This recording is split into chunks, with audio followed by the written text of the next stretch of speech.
How Indian rupees dominated gulf.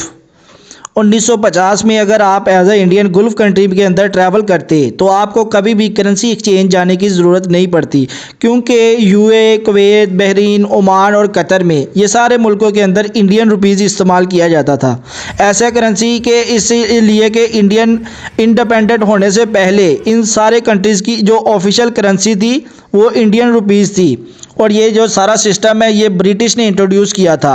Indian सब continent के अलावा आपको पता होगा कि ब्रिटिश रूल करता था, बट 1950 के दौरान जब स्मगलर्स इंडियन रुपीज़ को इस्तेमाल करने लगे गोल्ड को स्मगल करने के लिए, जिससे इंडियन रुपीज़ डीवैल्यूड हो गया, और साल 1959 में आरबीआई ने गल्फ़ कंट्रीज़ में गल्फ़ रुपीज़ को इंट्रोड्यूस किया।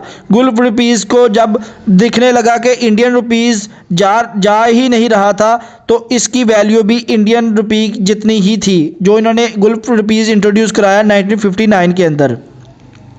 1966 में जब गल्फ़ रुपीज़ का इस्तेमाल किया जा रहा था तो इनमें कुछ मुल्कों में, लेकिन 1986 अगर हम देखें तो गल्फ़ करेंसीज़ की जो सबसे महंगी दुनिया की करेंसी है वो गल्फ़ की करेंसीज आती हैं।